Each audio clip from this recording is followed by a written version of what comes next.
बताओ भाई और बहनों, कैसे समझाएंगे और परमात्मा?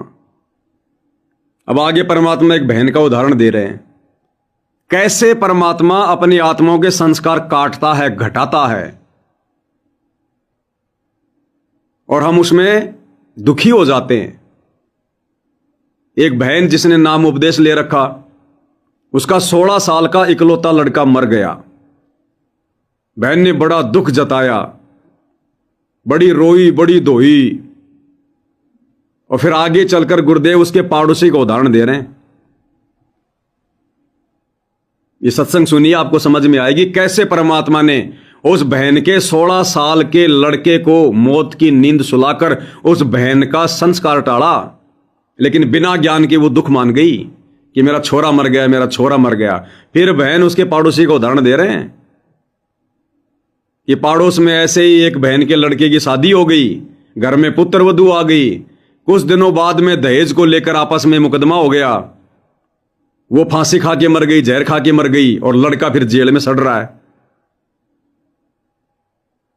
ऐसी घटना उस बहन के साथ भी घटनी थी जिसका 16 साल का लड़का मर गया। अगर वो लड़का ना मरता, परमात्मा संस्कार ना घटाता, उस बहन के साथ में उस लड़के के मरने से भी ज्यादा दुख आता। लेकिन हम समझ नहीं पाते सतगुरु की प्रोसीजर को। क्या कह रहे हैं परमात्मा, ध्यान से सुनिए। हमारा तो जैसे एक माई का पुत्र मर गया 15-16 साल का, और भगत थी, टक्कर मारी। बुरा पड़े है कि बस की बात है, पाला पोसा ले जाता का। फिर उसने वो सबर हुआ जैसे दूसरे देखो बिना भगत थे उनके पड़ोस में, तो उनके लड़के की शादी होगी, और वह पत्नी थी बदचलन। उनको समझाने की चेष्टा करी कि तू ऐसा ना कर, लेकिन वह तो मानी नहीं, उसने वही फांसी खा ली। अब वह भी मर गई और वो बेटा भी जेल में। अब ये घटना भाई और बहनों उस भगतमती के साथ में घटनी थी जिसका 16 साल का लड़का मर गया था।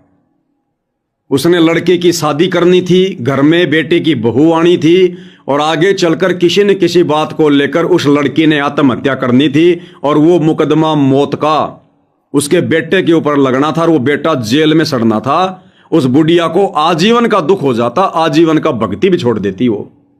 तो परमात्मा ने पहले ही संस्कार को टाल दिया। लेकिन ये बात समझ में नहीं आती हमारे बिना ज्ञान के। फिर परमात्मा उसी के पाड़ोस का उदाहरण देकर बता रहे हैं कि पाड़ोस में फिर ऐसी घटना घटित हो गई। वो पुत्र वधू भी मर गई फांसी खा के, और लड़का भी फिर मुकदमे में जेल में सड़ा। तो परमात्मा हमारे संस्कार काटता है। ये कथा हमें शिक्षा देती है भाई और बहनों, यदि हमें ज्ञान समझ में आ गया, भक्ति समझ में आ गई, गुरु पर विश्वास हो गया, और यदि किसी कारण से आप और हमारे घरों में इस प्रकार की घटना घटित हो जाती है जो सामान्य तौर पर नहीं होनी चाहिए थी, तो हमने अपने गुरुदेव में दोष नहीं देखना बिल्कुल भी। परमात्मा ने हमारा कोई संस्कार काटा है, हमने सतगुरु की रजा में राजी रहना है। सतगुरु जो करेगा हमारे हित में करेगा, हमारे भले में करेगा। इतना फिर हमारे को संतोष भी होना चाहिए और विश्वास भी होना चाहिए। फिर से सुनो ध्यान से, क्या कह रहे हैं गुरुदेव भगवान। हमारा तो जैसे एक माई का पुत्र मर गया 15-16 साल का, और भगत थी, टक्कर मारी। बुरा पड़े है कि बस की बात है, पाला पोसा ले जाता का। फिर उसने वो सबर हुआ जैसे दूसरे देखो बिना भगत थे उनके पड़ोस में, तो उनके लड़के की शादी होगी, और वह पत्नी थी बदचलन। उनको समझाने की चेष्टा करी कि तू ऐसा ना कर, लेकिन वह तो मानी नहीं, उसने वही फांसी खा ली। अब वह भी मर गई और वो बेटा भी जेल में, और वो सारे जेल में। वो दहेज के कारण, एक बेटा था ऐसे ही, उसने बहू को प्रताड़ित किया दहेज लेने के लिए। गरीब घर की लड़की थी, उसने सुसाइड कर लिया। वैसे सुसाइड करना कोई विकल्प नहीं है, इसे गंदे आदमी को छोड़कर कुमारी रह जा अपने घर पर बैठ जा। गुरुदेव क्या कहते हैं, वैसे सुसाइड करना, आत्महत्या करना कोई समझदारी नहीं है, कोई विकल्प नहीं है। इससे अच्छा तो ऐसे निकम्मे आदमी को छोड़कर अपने माता पिता के घर पे रह ले कुंवारी। अब बताओ भाई और बहनों, परमात्मा क्या कह रहे हैं, ऐसे निकम्मे आदमी को छोड़कर माता पिता के घर पे रह ले। अब बताओ, बुढ़ापा तो उसका भी आएगा, फिर उसको कौन संभालेगा? जिसने पति को छोड़ दिया, जिसके संतान नहीं, बुढ़ापा तो उसका भी आएगा ना, फिर उसको कौन संभालेगा? तो ऐसी आत्माओं को फिर परमात्मा संभालता है, सो कारण बना के। तो इसी प्रकार इस मोक्ष के प्राइम टाइम में यदि किसी का पति उसकी पत्नी को बकवादों से दूर नहीं होने देना चाहता है, या किसी की पत्नी अपने पति को दूर नहीं होने देना चाहती है, लाख कोशिश के बाद, संघर्ष के बावजूद भी, तो ऐसे भाई बहनों ने भी यही विकल्प अपनाना चाहिए, अगर ज्ञान समझ में आ गया तो, बकवादों से मुक्ति प्राप्त करने के लिए। जब बिल्कुल अंत हो जाए कि अब इस घर में मेरी मर्यादा नहीं रह सकती, समय निकलता जा रहा है, फिर भाई और बहनों संघर्ष करना पड़ेगा। काल तो कभी नहीं छोड़ेगा, आजीवन नहीं छोड़ेगा। तुम्हारा पति तो अंत समय तक तुम्हारे को नहीं छोड़ेगा, तुम्हारी पत्नी तो अंत समय तक यही बकवाद करेगी। तो हमारा तो समय निकलता जा रहा है, फिर संघर्ष कौन से दिन करेंगे? तो ये तो समझदार को संकेत काफी है। आत्म कल्याण के लिए यदि कोई संघर्ष करेगा तो फिर परमात्मा उसका साथ देता है। तो गुरुदेव कह रहे हैं, वैसे आत्महत्या करना कोई विकल्प नहीं है, ऐसे निकम्मे को छोड़ देना चाहिए। वो तो खाली दहेज के लिए उसको प्रताड़ित कर रहे थे, या मारपिटाई कर रहा होगा, उसके लिए भी गुरुदेव कह रहे हैं ऐसे निकम्मे को छोड़ देना चाहिए जो दुखी कर रहा है, जबकि वो तो भक्ति भी नहीं कर रही और हम भक्ति कर रहे हैं, और फिर भी काल प्रेरणा से हमारा पति नहीं मानता, हमारी वो पत्नी नहीं मान रही है। लाख समझाने के बावजूद पहले हमने संघर्ष करना, पूरा समझाना है, संघर्ष करना है। जब बात बिल्कुल दी एंड पे आ जाए कि अब ये निकम्मा नहीं मानने वाला, उस समय फिर वही विकल्प है, या तो माता पिता के घर पे आ जाओ और परमानेंट छोड़ दो, फिर कति आउट, देखना मत कभी मुड़ के, या परमात्मा से फिर प्रार्थना करो, सो रास्ते निकाल देगा भगवान, जिसको मोक्ष करवाना है। उसने बहू को प्रताड़ित किया दहेज लेने के लिए, गरीब घर की लड़की थी, उसने सुसाइड कर लिया। वैसे सुसाइड करना कोई विकल्प नहीं है, इसे गंदे आदमी को छोड़कर कुमारी रह जा अपने घर पर बैठ जा। तो उस बेटे के कारण माँ बाप ने भी सजा हुई, बहनों तक भी जेड़ होगी। इसे बेटे ने क्या फूका है, ईसा तो पहले मर जाता था, अच्छा था। लेकिन हम इस बात को मानने को तैयार नहीं है, ना मानने में तो क्या कर लोगे, काल तक आ गया मारे दो टक्कर। तो कहने का भाव यह है कि इन विचारों से अपने मन को सेट रखो, परमात्मा जो करता है वो सही करता है। आगे क्या कह रहे हैं गुरुदेव भगवान, सत्संग सुनते हैं। जैसे आपको बताते रहते हैं, एक बार हजरत मूसा जी यहूदी धर्म के प्रवर्तक में, अब ये कथा ध्यान से सुनना भाई और बहनों, हजरत मूसा जी की ये कथा परमात्मा आप और हम भगत भाई बहनों को, कलयुग की बिचली पीढ़ी वालों को शिक्षा देने के लिए, समझाने के लिए सुना रहे हैं कि परमात्मा जो करता है अच्छा करता है। इस भक्ति मार्ग में आने के बाद ये जरूरी नहीं कि तुम्हारे सारे कार्य सही होते चले जाएंगे।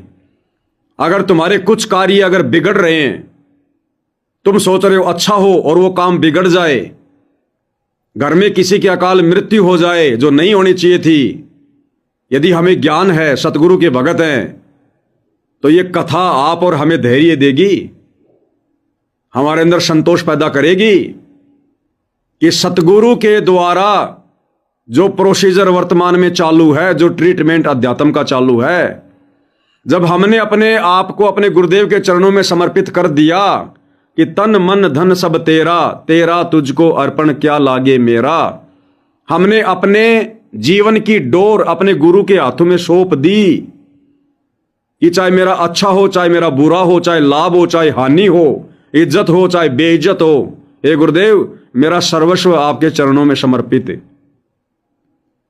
जब उस भगत ने सतगुरु के पास में जाकर अपने पैर का जूता निकालकर अपने सिर में मारे तो गुरुदेव ने कहा, भैया डांडी मत मार, मैंने तो मेरे सिर में मारने के लिए कहा था, तेरे में नहीं।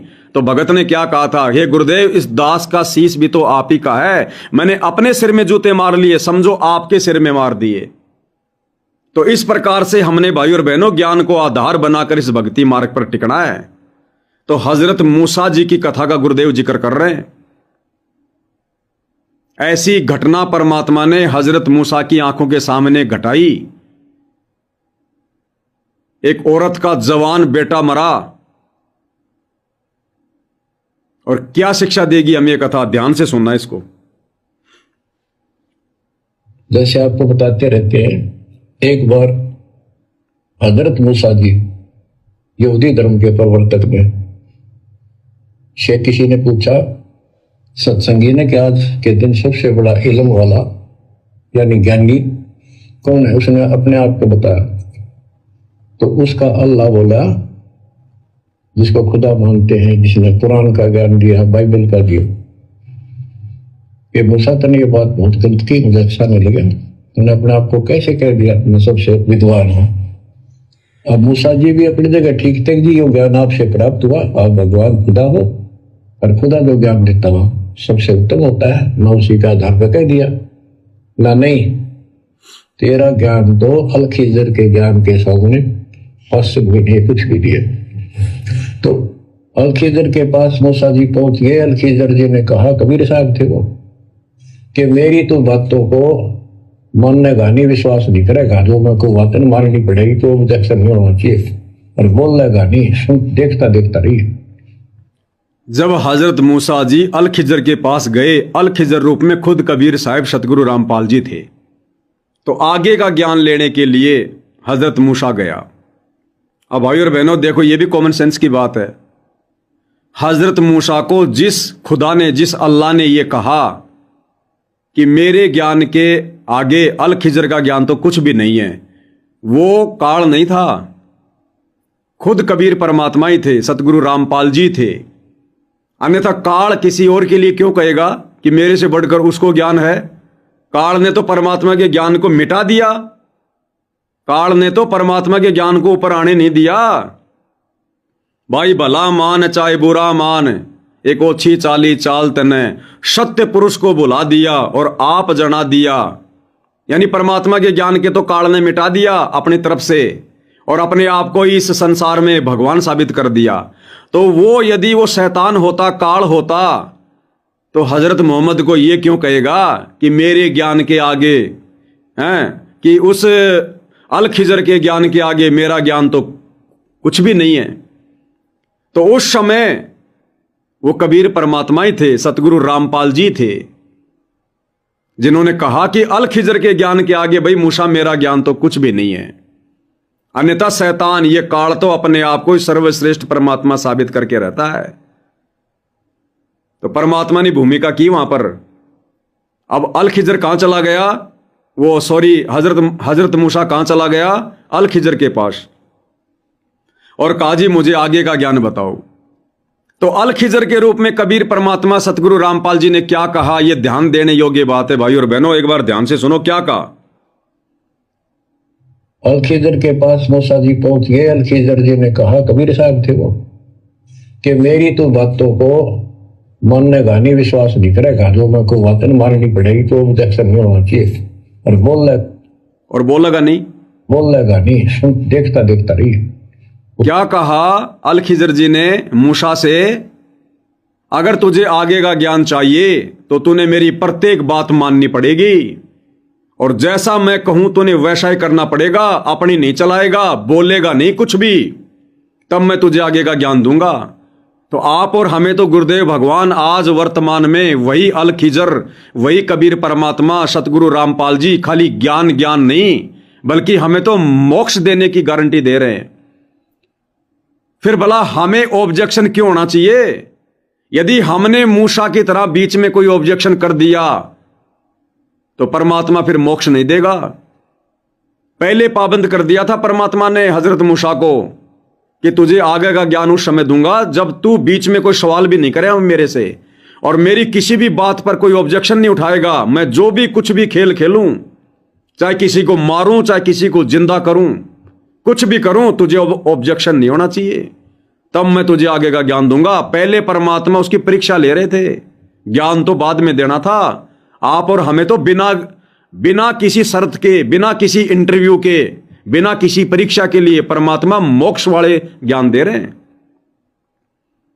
तो आप और हमने कोई ऑब्जेक्शन नहीं होना चाहिए। फिर सतगुरु की शरण में आने के बाद, डॉक्टर की शरण में जाने के बाद फिर मरीज को ऑब्जेक्शन नहीं होना चाहिए। वो चाहे जहर का इंजेक्शन लगाओ, चाहे अमृत का लगाओ, क्योंकि उसको पता है इसकी जिंदगी कैसे बचानी है।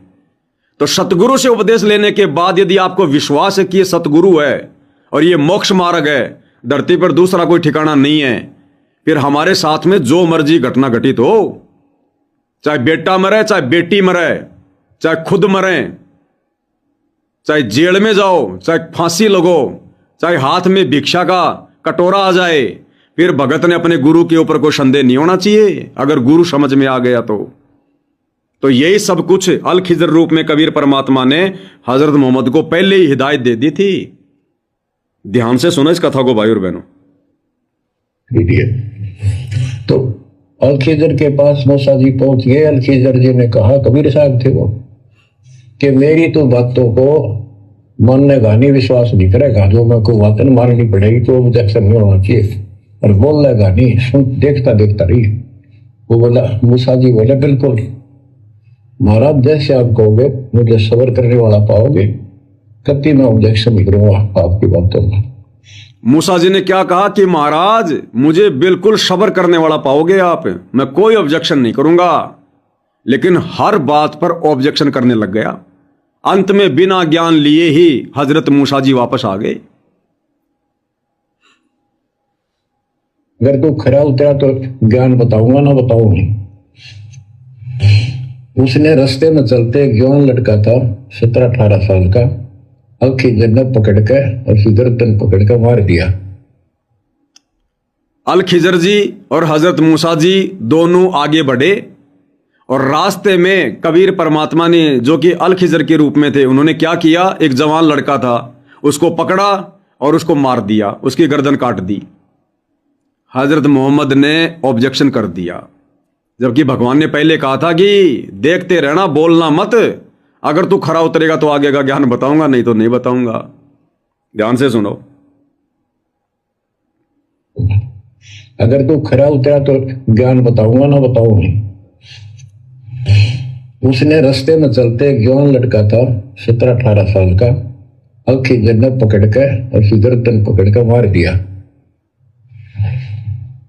तो मूसा जी बोले, तनिष बेकसूर को मार दिया, तेरा दिमाग खराब है, क्यों को मारा तेने, क्या बिगाड़ा तेरा इसको? तो अल खिजर बोला, मैंने कहा था मैं जो तू देखता रही है, बोलना नहीं है, मेरी क्रिया का अविश्वास ना करना। मूसा जी ने अपनी गलती मानी, चल पड़ा। ऐसे ऐसे 2-3 और कारण गए, सब में उसने ऐसे ऑब्जेक्शन किया। आखिर वो बिना हार गया मूसा कि मैं इस योग्य नहीं, मैं आपकी बातों को विश्वास करता रहा हूँ। लास्ट बता दिया कि इस क्रिया के बाद तो फिर ऑब्जेक्शन किया तो मैं तेरे से बात नहीं करूँगा, मैं आपको बताऊंगा। ज्ञान बोला जी ठीक है, उसको भी हार गया वो।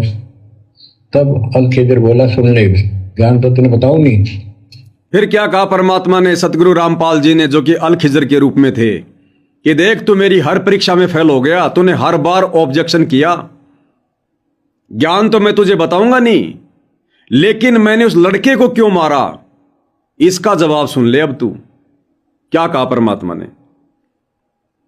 और वो लड़का क्यों मारा था? वो ऐसा दुष्ट पैदा हो गया था, इसके माँ बाप भगत हैं और उनको इतना परेशान करता, वो रो रो का टाइम काटते। उसके स्थान पर भगवान ने उनके घर में 50 साल की उम्र में एक बेटी का जन्म दिया, उनका सुखी जीवन बना। ये प्रमाण है। क्या कह रहे हैं गुरुदेव? मैंने उस लड़के को इसलिए मारा था क्योंकि उसके माता पिता भगत थे और वो लड़का शाकड़ था, काल का दूत था, वो आगे चलकर उन आत्माओं की भक्ति में बाधा उत्पन्न करता। इसलिए मैंने उस लड़के को मारा और उस माता पिता को, जो भगत थे, 50 साल की उम्र में उनके घर में एक बेटी को जन्म दिया। उनकी भक्ति सफल हुई। ये परमात्मा उन भगत भाई बहनों को शिक्षा दे रहे हैं इन घटनाओं के माध्यम से, इन कथाओं के माध्यम से, जो भगत भी हैं, भक्ति भी कर रहे हैं। और यदि अचानक से उनके घर में, परिवार में छोटी मोटी कोई घटना घटित हो जाती है, कोई बेटा बेटी मर जाता है, कोई नुकसान हो जाता है, वो रोने धोने लग जाते हैं, सतगुरु में सौ दोष देखने लग जाते हैं। तो उन आत्माओं को समझाने के लिए परमात्मा कह रहे हैं कि नादानो, ये मैं क्यों कर रहा हूं? ये जो तुम्हें नुकसान लग रहा है वर्तमान में, ये तुम्हारा हित है, ये मैं तुम्हारे भले के लिए कर रहा हूं। तुम्हें भविष्य दिखाई नहीं दे रहा, मुझे दिखाई दे रहा है। तो भाइयों और बहनों, आप और हमारे लिए शिक्षा है। आगामी समय में यदि हमारे साथ ऐसी कोई घटना घटित हो जाती है, या किसी भाई बहन के साथ में ऐसी घटना घटित हो चुकी है किसी भी प्रकार की, और यदि उनके मन में जरा सा भी दोष है, तो गुरुदेव के चरणों में नाक रगड़ रगड़ के घर पर दरबार साहिब के सामने दंडवत करके समय याचना कर लेनी चाहिए कि हे परमात्मा, हम नादान 2 कौड़ी के तुच्छ प्राणी जीव, परमात्मा हम क्या समझे, हम क्या जाने, हे मालिक माफ करो, हमसे बहुत बड़ी गलती हुई है, जो हमने जाने अनजाने में आप में दोष देख लिया, या हमने भक्ति करना थोड़ा कर दिया, या कम कर दिया, या बंद कर दिया। और आगामी समय में इन कथाओं को सुनने के बाद यदि किसी के साथ घर में या व्यापार में, काम धंधे में, शरीर में अगर ऐसी ऊंच नीच हो जाती है, छोटी मोटी घटना घटित हो जाती है, तो उन भगत भाई बहनों ने इन कथाओं को याद रखना चाहिए। ये परमात्मा हमारे लिए कर रहे हैं, हमारे भले के लिए कर रहे हैं, हमारी भक्ति के लिए कर रहे हैं, हमारे मोक्ष के लिए कर रहे हैं, क्योंकि वे अंतर्यामी हैं, डॉक्टर हैं अध्यात्म के। मरीज को नहीं पता डॉक्टर ने कैसे इलाज करना, क्या करना है। तो भाइयों और बहनों, आप और हमारे लिए ये संदेश हैं, ये विशेष संदेश हैं। ये एक एक कथा में, एक एक सेंटेंस में गहरा संकेत छुपा हुआ है गुरुदेव भगवान का। तो बताओ, हजरत मूसा जी ने ऑब्जेक्शन किया बारंबार, गुरुदेव ने आगे का ज्ञान नहीं दिया। तो आज यदि हम गुरुदेव भगवान के वचनों की अवहेलना करेंगे, उनके नियम तोड़ेंगे, अटपट करेंगे, आज हमारे लिए तो सतगुरुदेव भगवान के जो नियम है, जो मर्यादा है, वो सेम वही है जो मूसा जी के लिए थी। यानी परमात्मा ने कहा कि मैं जो भी कुछ करूं बीच में नहीं बोलेगा, ऑब्जेक्शन नहीं करेगा, बोलेगा भी नहीं। बोला जी ठीक है। तो आज भाई और बहनों, जो नियम गुरुदेव ने हमें दे दिए हैं नाम दीक्षा के समय, जो आज्ञा दे दी है, हमारे लिए वही बातें हैं जो मूसा जी के लिए थी। यदि हम नियम तोड़ेंगे, भंग करेंगे, परमात्मा फिर मोक्ष नहीं देगा, जैसे मूसा जी को आगे का ज्ञान नहीं दिया। तो हमने कुर्बान हो जाना, कुर्बान, आंखें बंद कर लेनी है। मेरा गुरु मेरा बाप है, और बाप कभी अपने संतान का बुरा नहीं चाहेगा। वो हाथ अपना रख दे सिर पर जिसने मान गुरु को बाप लिया। एक गुरु चेला दोनों जा रहे थे, रात्रि में रुक गए, किसी धर्मशाला में सो गए। रात्रि के समय गुरु उठा, हाथ में चाकू लिया और चेले की छाती पर बैठ गया और चाकू को गर्दन पर लगा लिया। चेले की आंख खुल गई। चेले ने देखा गुरुजी है, हाथ में चाकू है, चाकू गर्दन पर है। वापस आंख बंद करके सो गया। गुरु ने उसके हल्का सा चाटा मारा और कहा, रे तुझे डर नहीं लगा, मैं तेरी गर्दन काटने जा रहा था। तो उसने कहा कि गुरुदेव, यदि आप मेरी गर्दन भी काटोगे तो मेरा इसमें भला छुपा हुआ है। आप यदि मेरी गर्दन भी काट रहे हो तो मेरे हित में काट रहे हो, मेरे भले के लिए काट रहे हो, मुझे ऑब्जेक्शन किस बात का। तो भाई और बहनों, इतना दृढ़ विश्वास जब तक हमें अपने पूज्य गुरुदेव भगवान पर नहीं होगा, हम कैसे मोक्ष प्राप्त करेंगे। तो हजरत मूसा को फिर आगे का ज्ञान नहीं दिया परमात्मा ने। के अंदर, बाइबल के अंदर, तो बच्चों ये सत्य मान लो, मालिक जो करे उसको सही मानो, ऊप चूप हो भी जाए तो भगवान से दूर ना हो जाना। क्या कह रहे गुरुदेव? तो बच्चों विश्वास करो, मालिक जो करता अच्छा करता है। अगर ऊंच नीच हो भी जाए तो अविश्वास मत करना, भक्ति मत छोड़ देना, मन में दोष पैदा मत कर लेना। बाइबल के अंदर, तो बच्चों ये सत्य मान लो, मालिक जो करे उसको सही मानो, ऊप चूप हो भी जाए तो भगवान से दूर ना हो जाना। वो जो करेगा भगवान के भी गलत नहीं करेगा। ये तो आपने मानना ही पड़ेगा। गलत तो हम करे बैठे, हर युग काल करवाने लगे, पर रोज गलत हुआ है, एक दिन भी नहीं। तो बच्चों, परमात्मा की प्रत्येक क्रिया पर विश्वास रखकर चलो तुम। हमने तो कितना नुकसान होता दिखा है। रद्र करमता राम की रजा दरज शेष, दास गरीब दरस परस तीस बैठे जगदीश। हम अपनी विचारधारा को ऊपर रखा है, जो घिसी पट्टी और बिल्कुल मुकदमों से भरी होती है। इस कारण से भगवान पर विश्वास, गुरु जी पर विश्वास, और इस कारण से भगवान पर अविश्वास, गुरु जी पर अविश्वास। भगवान के बाद सीधा गुरु जी शब्द बोल रहे हैं। यानी गुरु जी कौन? भगवान। गुरु ही भगवान, गुरु भगवान। गुरुदेव कह रहे हैं नुकसान तो हम करते अपनी घटिया सोच के आधार से, नुकसान तो हम किए बैठे हैं। अब परमात्मा की शरण में आने के बाद यदि ऐसी कोई घटना घट जाती है तो हमारे हित में होगी, हमारे भले में होगी। फिर हमने अविश्वास नहीं करना, भक्ति नहीं छोड़नी, चाहे जो मर्जी हो जाए। अरे सर्वनाश तो हमारा वैसे भी होना है। ये बेटा बेटी कौन सा अमर हैं? जिन्होंने अमर होने का वरदान पा लिया था हिरण्यकश्यप जैसों ने, वही नहीं हो पाए। इस कलयुग में 100 साल की मुश्किल से उम्र है, 60-70 साल में आदमी चला जाता है तड़प तड़प के। वैसे भी वो बेटा बेटी कौन से अमर रहेंगे? हम कौन से अमर रहेंगे जो मन में दोष पाल के परमात्मा से भी दूर हो जाते हैं? तो सतगुरु, यदि ऐसी कोई घटना भी हमारे घर में घटेगी और यदि हम सतगुरु की शरण में हैं तो हमारे हित में घटेगी, हमारे भले में घटेगी। वो मरने वाले के भी हित में होगी और उस परिवार के भी हित में होगी।